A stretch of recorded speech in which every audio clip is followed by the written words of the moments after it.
Hello students of class 12 আমরা কারশফের সূত্রাবলী unit 2 second chapter পড়ছি বিগত কয়েকটা ভিডিওর মাধ্যমে। তো এই ফোর্থ ভিডিওতে যেটা আমরা আলোচনা করব, আগের আলোচনাকে আমরা একটু এগিয়ে নিয়ে যাব। অর্থাৎ আমরা লাস্ট ভিডিওতে একটা খুব গুরুত্বপূর্ণ টপিক শুরু করেছিলাম, সেটা হচ্ছে পোটেনশিয়াল ডিভাইডার কিংবা পোটেনশিওমিটার। তো পোটেনশিওমিটারের একটা খুব ভার্সেটাইল একটা বলতে পারো ব্যবস্থা কিংবা যন্ত্র, তো যার সাহায্যে আমরা অনেক কিছু করতে পারি। তো লাস্ট ভিডিওতে আমরা তার চারটে প্রয়োগ দেখেছি, যেমন রিওস্ট্যাট কিংবা পরিবর্তনশীল রোধক আকারে। একইভাবে আমরা দেখেছি যে কিভাবে আমরা তড়িৎচালক বল নির্ণয় করতে পারছি তার সাহায্যে, কিংবা দুটো কোষে তড়িৎচালক বল কিভাবে আমরা তার মানের তুলনা করতে পারছি। ইভিন আমরা এটাও দেখেছি যে একটা পরিবর্তনশীল একটা তড়িৎচালক বলের উৎস হিসাবেও তাকে আমরা ব্যবহার করতে পারি। তো আমাদের ফাইনাল পরীক্ষা, স্পেশালি যদি এইচএস পরীক্ষার কথা বলা হয়, তো থিওরিতে যে কোনো একটা আসতেই পারে, স্পেশালি তড়িৎচালক বল নির্ণয় করা, কিংবা আজকে যে দুটো আলোচনা করব সেটা, কিংবা আগের ভিডিওতে যেটা আলোচনা করা হয়েছিল অর্থাৎ পরিবর্তনশীল তড়িৎচালক বল কিভাবে তার থেকে আমরা তৈরি করতে পারবো। তো সেই তড়িৎচালক বলের যে উৎস তৈরি করা সেটাও আসতে পারে। আর এন্ট্রান্সে সবগুলোই গুরুত্বপূর্ণ, কারণ হচ্ছে এখান থেকে ডিফারেন্ট টাইপ অফ নিউমেরিক্যালস গুলো হয়। সেগুলো এক্সাম্পলে রয়েছে, কিছু গোটাচারেক রয়েছে তোমাদের ছায়া প্রকাশনী বইতে, অন্যান্য অথরের বইতেও রয়েছে। যখন আমরা এক্সারসাইজ করবো সেখানে অনেকগুলো রয়েছে। তো অনুশীলনী যখন আমি আলোচনা করবো সেট 1 সেট 2, তখন কিন্তু তোমাদের সঙ্গে আবার আলোচনা করে নেব। তো এই ভিডিওতে এটা হচ্ছে পোটেনশিওমিটারের লাস্ট ভিডিও। আমরা নেক্সট ভিডিওতে হুইস্টন ব্রিজ নিয়ে আলোচনা করব। তো পোটেনশিওমিটারের দুটো প্রয়োগ রয়ে গেছে যেটা আমরা এই ভিডিওতে আলোচনা করে সেরে নেব। তার মধ্যে সবচেয়ে প্রথম যেটা আমরা আলোচনা করব, যেটা খুবই ইম্পর্টেন্ট পরীক্ষাতে, সেটা হচ্ছে কি না, কোন একটা তড়িৎ কোষের অভ্যন্তরীণ রোধ কিংবা ইন্টারনাল রেজিস্ট্যান্স আমরা কিভাবে নির্ণয় করব। তো এর জন্য বর্তনী ব্যবস্থাটা কি হবে। তো আমি আগেই বলি, আমরা লাস্ট ভিডিওতে যে তড়িৎচালক বলের মান নির্ণয় করার জন্য যা বর্তনী ছিল অলমোস্ট তাই থাকবে, শুধু একটু মডিফিকেশন করব। কি রকম মডিফিকেশন সেটা বলি। আমরা আগেরটাই মনে করে দেখো, আমাদের এখানে পটেনশিওমিটার ছিল, সাপোজ ক্যাপিটাল এল দৈর্ঘ্যের আমি পটেনশিওমিটার এটা ধরলাম। এদের নাম যেরকম দিয়েছিলাম আমি কোনো রকম কিছু চেঞ্জ করছি না, সেম টু সেমই রাখলাম। আর মনে করে দেখো এখানে একটা পার্মানেন্ট আমাদের একটা উৎস ছিল, তড়িৎ উৎস ছিল, যা তড়িৎচালক বল ছিল E0। আর এই এবি অংশের দৈর্ঘ্য আমরা কিন্তু ধরেছিলাম ক্যাপিটাল এল। এরপর যেটা ছিল কি না, সেটা ছিল যে আমরা আরেকটা তড়িৎ উৎস ছিল যার তড়িৎচালক বল আমরা নির্ণয় করেছিলাম। এইবারে আমরা তার অভ্যন্তরীণ রোধ নির্ণয় করব। তো সেইটাকে এখানে রাখলাম আমরা। যদি আমি এরকম লিখতে পারো কিংবা এরকম দিয়েও লিখতে পারো, কোনো অসুবিধা নেই। তাছাড়া আর কি থাকবে না, স্বাভাবিকভাবে একটা গ্যালভানোমিটার দিয়ে আমরা যোগ করেছিলাম, তো সেটাও অ্যাজ ইট ইজ থাকছে। তাহলে আমি এখান থেকে এটাকে আমি ব্রেক করে করে রাখি, তাহলে বোঝাতে সুবিধা হবে। কারণ হচ্ছে এটা একটু পরে আমি বলবো যে দুটো অবস্থানের কথা কেন বলা হয়েছে, J1 আর J2 বলে। স্লাইডার কিংবা জকিকে দুটো অবস্থানের কথা কেন বলা হয়েছে একটু পরে বলছি। আর এখানে এই ই তড়িৎচালক বল যুক্ত একটা তড়িৎ কোষকে যুক্ত করা হয়েছে, এরই অভ্যন্তরীণ রোধ বের করবো, কারণ এটা তো উৎস রয়েছে অলরেডি, সেটা আগেও ছিল। শুধুমাত্র এই অবধি কিন্তু ছিল সার্কিট ডায়াগ্রামটা আগেরটা, তো যখন আমরা তড়িৎচালক বল নির্ণয় করেছিলাম তড়িৎ কোষে কিংবা একটা তড়িৎ উৎসে। এখন একটা ক্যাপিটাল আর রোধে একটা এখানে একটা চাবি দিয়ে দেবো, যাতে করে যখন খুশি অন অফ করা যাবে। একটা কি, এখানে একটা ক্যাপিটাল আর রোধে একটা শান্ট লাগিয়ে দিলাম, অর্থাৎ একটা নিম্নমানের রোধ লাগিয়ে দিলাম। তো বুঝতেই পারছো যে এই ক্ষেত্রে আমরা একটা খুব গুরুত্বপূর্ণ জিনিস লক্ষ্য করতে পারছি। যদি আমরা এই E0 এর কথা ভাবি, যে উৎসটা আগের থেকে ছিল, তো তার জন্য একটা প্রবাহ মাত্রা বুঝতেই পারছো। যদি সাপোজ আমি I1 বলি, তার জন্য থাকছে, আর E এর জন্য একটা থাকছে, সেটা কি, সেটা নাম দিলাম আমি I2। তো দুটো দেখো পরস্পরের বিপরীতমুখী। তো এইটাই হচ্ছে এখানকার সবচেয়ে গুরুত্বপূর্ণ পয়েন্ট এই অ্যাপ্লিকেশনে, যে এই উৎস, যেটা নতুন উৎস যার আমরা তড়িৎচালক বল নির্ণয় করেছিলাম লাস্ট ভিডিওতে, এই ভিডিওতে করছি আমরা তার অভ্যন্তরীণ রোধ নির্ণয়। এটাকে এইভাবে কানেক্ট করতে হবে এই এ পয়েন্টের সঙ্গে, যাতে করে E0 থেকে যে প্রবাহ মাত্রাটা পাচ্ছি আর E থেকে যে প্রবাহ মাত্রাটা পাচ্ছি সেটা যেন পরস্পরের বিপরীতমুখী হয়। এটা যদি পরস্পরের বিপরীতমুখী না হয়, তাহলে কিন্তু কোনো লাভ হবে না আমাদের, কিন্তু ক্যালকুলেশন পার্টে কিংবা আমাদের যেটা আসল উদ্দেশ্য অভ্যন্তরীণ রোধ নির্ণয় করা সেটা কিন্তু হবে না।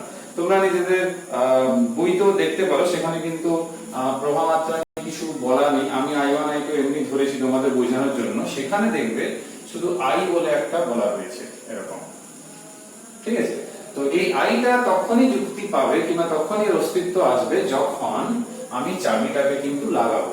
চাবিটাকে যদি খোলা রাখি তখন কিন্তু আর এর কোনো ভূমিকা নেই, কারণ হচ্ছে তখন আর এর মধ্য দিয়ে কোনো রকমের কারেন্ট ফ্লো হচ্ছে না, অর্থাৎ তড়িৎ প্রবাহিত হচ্ছে না। তো সাপোজ আমরা চাবিটাকে খোলা রেখেছি, তো চাবি যখন খোলা অর্থাৎ কে যখন খোলা, সেই অবস্থায় কি হবে? সেই অবস্থায় এই রাইট পোরশনে কোনো রকম কারেন্ট ফ্লো কিন্তু হচ্ছে না। তার মানে আমরা লাস্ট ভিডিওতে লাস্টে যে আলোচনাটা করেছিলাম অভ্যন্তরীণ রোধ নিয়ে, সেটাই কিন্তু চলে আসছে। তার মানে কি? তার মানে আমরা এইটা লিখতে পারি যে যখন কে চাবি খোলা তখন কি পাবো আমি? তখন আমি ই সমান কি লিখতে পারি না, যখন চাবি খোলা তখন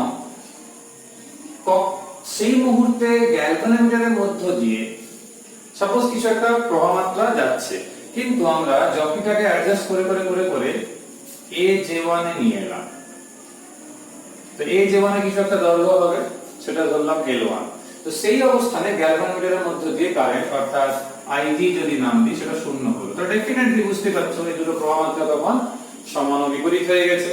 তো এই মুহূর্তে আমরা ই সমান কি লিখতে পারি না, আগের বারের মতোই মনে করে রাখো এটা ছিল, এটা আমরা লিখতে পারবো, এটা লিখে ফেললাম। এইবার আমরা কি করলাম, যে চাবিটা আছে, চাবি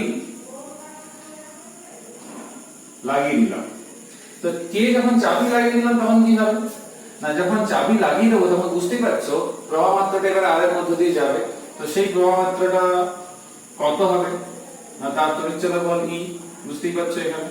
তো এই ক্ষেত্রে এই যে প্রবাহ মাত্রাটা I ইকুয়ালস টু কত হবে, R প্লাস R হবে, কারণ কোষের এই যে কোষটা নিয়েছি তার একটা অভ্যন্তরীণ রোধ রয়েছে স্মল r, সেটাই তো নির্ণয় করতে চাইছি আমরা। তো I ইকুয়ালস টু হবে E by R plus R। তাহলে এই R এর অ্যাক্রসে বিভব পার্থক্য কত হবে না, E minus I into R। এবারে বুঝতে পারছো I এর মান আমাদের কাছে রয়েছে, তো I এর মান সিন্স আমাদের কাছে রয়েছে আমরা এখানে পুট করব, অর্থাৎ E মাইনাস I হচ্ছে E into R by R plus R। এখান থেকে E কমন আসবে R প্লাস R, তো এখান থেকে আসছে E into R, R plus R। তো এটা একটা ইকুয়েশন আমরা কিন্তু এরকম পাচ্ছি। তো একটু চিন্তা ভাবনা করে দেখো, যখন চাবিটাকে অন রাখা হয়েছে তখন কারেন্টটা ডেফিনেটলি আর এর মধ্যে দিয়ে যাচ্ছে। তো সেই মুহূর্তে গ্যালভানোমিটার ডেফিনেটলি জকিটা যদি J1 অবস্থায় থাকে তখন গ্যালভানোমিটারের মধ্যে দিয়ে কিন্তু কারেন্ট তো শূন্য নয়, কারেন্ট তো ফ্লো করছে। তাহলে কি করতে হবে, এই জকি কিংবা স্লাইডারকে আবার অ্যাডজাস্ট করতে হবে, অর্থাৎ এর মধ্যে তাকে চলাচল করে দেখতে হবে কোন অবস্থায় গ্যালভানোমিটারে প্রবাহ মাত্রা শূন্য হচ্ছে কিংবা নিষ্পন্দ বিন্দু পাওয়া যাচ্ছে, কিংবা নাল পয়েন্ট যাকে আমরা বলি কিংবা নো পয়েন্ট ডিফ্লেকশন যাকে আমরা বলি সেটা পাওয়া যাচ্ছে। তাহলে এই যে পয়েন্টে নো ডিফ্লেকশনটা পাওয়া যাচ্ছে অর্থাৎ সেটা প্রতিনিধিত অবস্থা। সেই প্রতিনিধিত অবস্থা সাপোজ পাওয়া গেল এই J2 অবস্থানে। তো J2 অবস্থানে যদি পাওয়া যায়, তো সাপোজ এই J2 অর্থাৎ এখান থেকে এই দৈর্ঘ্যটা সাপোজ আমি ধরলাম কিছু একটা L2, যেহেতু L1 অলরেডি আমাদের ধরা হয়ে গেছে। সেই মুহূর্তে এই পোটেনশিওমিটার যেটা পরিমাপ করছে সেটা কি পরিমাপ করছে না, সে অ্যাকচুয়ালি পরিমাপ করছে যে এই আর এর যে অ্যাক্রসে অর্থাৎ আমরা এই A থেকে J2 এর মধ্যে যেটা আমরা দেখতে পাচ্ছি, তো এই আর এর অ্যাক্রসে যে পটেনশিয়াল ডিফারেন্সটা অ্যাকচুয়ালি সেটাই কিন্তু পরিমাপ করছে। তাই তোমরা বইতেও লক্ষ্য করতে পারো সেখানে কিন্তু V বলা রয়েছে, অর্থাৎ আমরা বলতে চাইছি যে আর এর অ্যাক্রসে যে পটেনশিয়াল ডিফারেন্স অর্থাৎ যে V যাকে আমরা বলি পটেনশিয়াল ডিফারেন্স সেটা পরিমাপ করছে। অর্থাৎ তাহলে V সমান আমি কি লিখতে পারি, কারণ তখন তার তড়িৎচালক বল পরিমাপ করছে না, কারণ কি তখন আর এর মধ্যে দিয়ে কারেন্ট যাচ্ছে, তো সেটা V পরিমাপ হচ্ছে অ্যাকচুয়ালি, E পরিমাপ কিন্তু হচ্ছে না। যেটা এই ক্ষেত্রে E পরিমাপ হচ্ছিল কেন না, তখন আর এর মধ্যে দিয়ে কোনো প্রবাহ মাত্রা যাচ্ছিল না, শেষ চাবিটা খোলা ছিল। তাহলে V ইকুয়ালস টু কত হবে না, V ইকুয়ালস টু তখন যেরকম আমরা L1 বাই L লিখলাম এখন লিখব L2 বাই L ইনটু এইখান থেকে যে সাপ্লাইটা আমরা পাচ্ছি, অর্থাৎ যে সাপ্লাইটা যেটা মেইন ছিল সেটা হচ্ছে কত, সেটা হচ্ছে E0। তাহলে এখানে দেখো আমরা যেটা 3 নাম্বার নাম দিলাম আমি সমীকরণ, যেটা 2 দিয়েছি। তো এবার একটু লক্ষ্য করে দেখো এই এক্সপ্রেশন আর এই এক্সপ্রেশন, তাহলে যদি আমি এখান থেকে 1 ডিভাইডেড বাই 2 করি, অর্থাৎ 1 নম্বর সমীকরণকে 2 নম্বর সমীকরণ দিয়ে ভাগ করি, তো আমরা কি পাচ্ছি, 1 নম্বর সমীকরণ ডিভাইডেড বাই যখনই করব আমরা কিন্তু এরকম একটা এক্সপ্রেশন পাচ্ছি। এবার দেখো আমাদের রাস্তাটা কত ক্লিয়ার হয়ে যাচ্ছে। E বাই V এর মান, এটা যদি আমি একটা ইকুয়েশন 4 দিই, E বাই V এর মান এখান থেকে আমি পাচ্ছি কি করে, না এখান থেকে দেখো V আছে আর E আছে, তাহলে কত হবে, E by V equals to হচ্ছে R plus R by R, অর্থাৎ ডিভাইড করলে এইটা আসছে। তো এই এক্সপ্রেশনটা আমরা এখানে পুট করব, অর্থাৎ 1 plus small r by capital R equals to L1 by L2।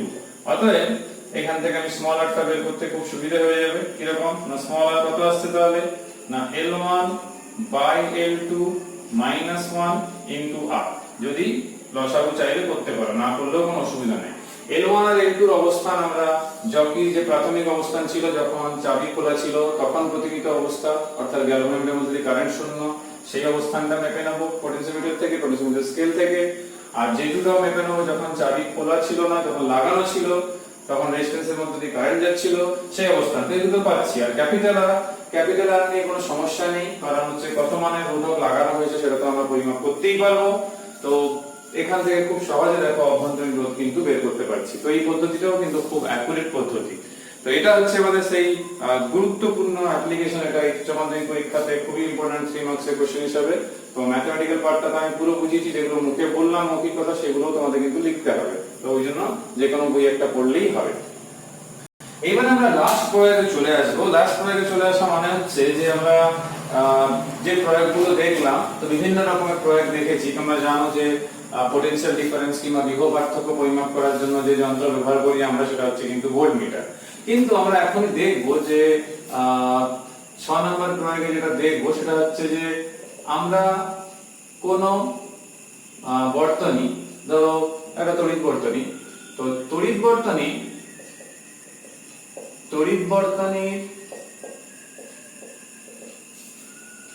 যে কোনো দুটো বিন্দু, তাহলে যে কোনো দুটো বিন্দুর মধ্যে বিভব প্রভেদ নির্ণয় করতে হয়। তাহলে এই যে বিভব পার্থক্য নির্ণয় করব আমরা, তো ডেফিনেটলি ভোল্টমিটারের যে কাজ সেই কাজটা আমরা করতে চাইছি। তো এই কাজটা করতে গেলে আমাদের কি করতে হবে, মানে প্রথমে আমাদেরকে ইমাজিন করতে হবে যে একটা তড়িৎ বর্তনী মানে শুধু যে কোনো শেপের হতে পারে, সে অনেক কিছু থাকতে পারে তার মধ্যে। তো আমরা এখানে dot dot dot dot line নিয়ে কল্পনা করে নিচ্ছি যে এটাই একটা তড়িৎ বর্ষণের অংশ, অর্থাৎ যেখানে সেই দুটো পয়েন্ট তোমাদেরকে বলা হবে যে এই দুটো পয়েন্টের বিভব পার্থক্য এদের মধ্যে বের করতে হবে। তো সাপোজ এইটাই হচ্ছে সেই তড়িৎ বর্তনী, সাপোজ এটা হলো তড়িৎ বর্তনী। এবার এই তড়িৎ বর্তনীর দুটো পয়েন্ট তোমাদের বলে দেওয়া হলো যে these are the two points between which the potential difference has to be calculated। তো এই দুটো বিন্দুর মধ্যে আমরা potential difference ক্যালকুলেট করতে চাইছি। তো যখন এটা ক্যালকুলেট আমরা করব, তাহলে আমরা দুটো টার্মিনালকে বের করে নিচ্ছি এখান থেকে, কারণ এর সঙ্গে কানেক্টেড করতে হবে। এই যে দুটো টার্মিনাল আমরা নিচ্ছি M আর N, তো এই যে দুটো টার্মিনাল থেকে আমাদের যেটা নেক্সট কাজ হচ্ছে কি, না এখানে থাকবে আমার কি পোটেনশিওমিটার থাকবে, কারণ তার সাহায্যে তো পরিমাপ করব। তো পোটেনশিওমিটার থাকলো, আর এর সাথে আমাদের যে সাপ্লাই, যে আমাদের তড়িৎ উৎস, সেটাকে রাখতে হবে। এর নাম দিলাম E0। তো এগুলোর নাম আমরা আগে যেরকম দিয়েছিলাম ওই রকমই থাকছে, এগুলোতে আমাদের কোনো চেঞ্জ নেই। আর থাকছে তোমাদের এই জকির কথা। তো জকির কথা যদি আসে, এখানে বুঝতেই পারছো যে জকির কথা যখনই আসবে সেটা হচ্ছে আমরা এই যে কানেকশনটা কি করব, এখানে সরাসরি না কানেক্ট করে কি করব, কানেক্ট করার সময় একটা গ্যালভানোমিটার দেব, কারণ হচ্ছে তার সাহায্যেই কিন্তু আমরা সেই গ্যালভানোমিটারের সাহায্যে, এখানে আমি জকির অবস্থানটা সাপোজ ধরলাম, কারণ গ্যালভানোমিটারটা যদি না দিই তাহলে আমি নিস্পন্দন বিন্দুটা পাবো কি করে, অর্থাৎ প্রতিমিত অবস্থা যে কোথায় আছে সেটা আমরা তখন বুঝতে পারবো না। সেই জন্য আমরা গ্যালভানোমিটারটা দিয়ে জকির সঙ্গে যুক্ত করলাম। তাহলে গ্যালভানোমিটার বিক্ষেপ হতে থাকলে বুঝে যাবো যে প্রতিমিত অবস্থা আসেনি, আর যখন গ্যালভানোমিটার বিক্ষেপ হবে না তখন আমরা বুঝে যাবো যে প্রতিমিত অবস্থা চলে এসেছে। ওই জন্য আমাদের স্লাইডারের সাহায্যে কিংবা জকির সাহায্যে অবস্থান এই সামনে পিছনে করে অর্থাৎ লেফট রাইট করে চেক করতে হবে কোন অবস্থানে আমরা গ্যালভানোমিটার বিক্ষেপটা শূন্য পাচ্ছি। তো এবারে প্রশ্ন হচ্ছে যে আমরা এই ব্যবস্থাগুলো করলাম, তাহলে ব্যাটারি থেকে শুরু করে তোমরা নিজেদের বইতেও দেখবে, সব বইতেই রয়েছে থাকছে। তো এই যে তড়িৎ বর্তনী রয়েছে, তো স্বাভাবিকভাবে তড়িৎ বর্তনীতে কারেন্ট একটা সাপ্লাই কিংবা কারেন্টের একটা উৎমুখ থাকছেই, ঠিক আছে। এবারে অলরেডি আমাদের একটা সোর্স রয়েছে, একটা E0 রয়েছে, তো তার জন্য তো বুঝতেই পারছো প্রবাহ মাত্রা একটা I1 থাকবে, আর এর জন্য একটা প্রবাহ মাত্রা এরকম I2 থাকছে।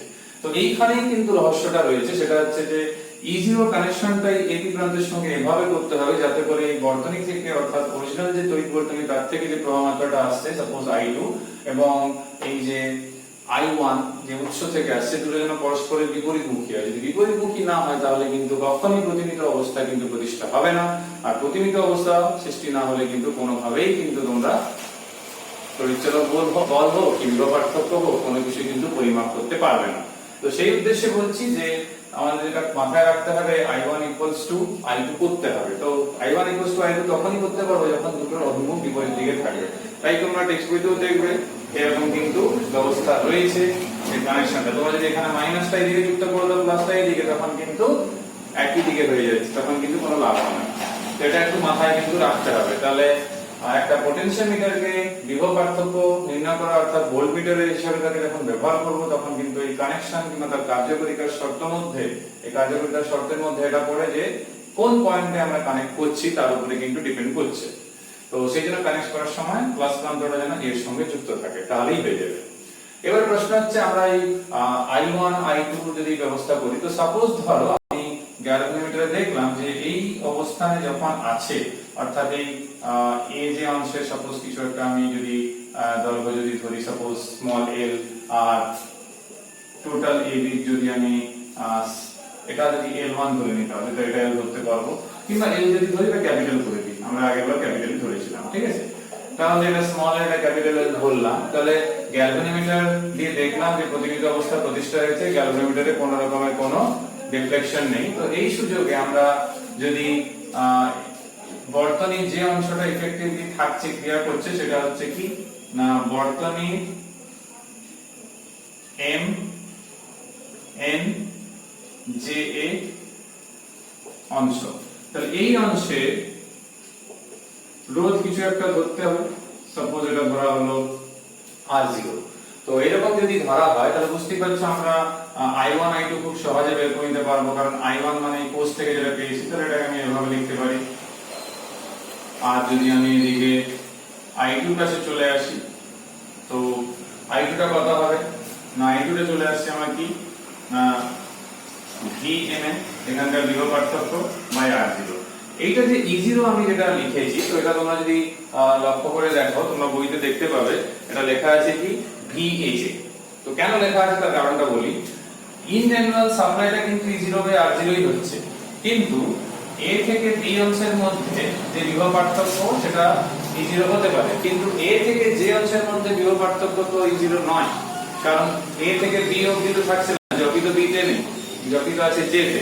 ওই জন্য এটা কিন্তু E0 তোমরা লিখবে না, এইটাকে তোমরা যেটা লিখবে সেটা হচ্ছে VAJ। এবার দেখবে তোমরা যে কোনো বইয়ের সঙ্গে যদি মেলানো হয় তাহলে কিন্তু মিলবে। তাহলে কনসেপ্টটা কি, কনসেপ্টটা এটাই I1 এর প্রবাহ মাত্রাটা যেটা হচ্ছে সেটাই E0 এর জন্য বর্তনীতে।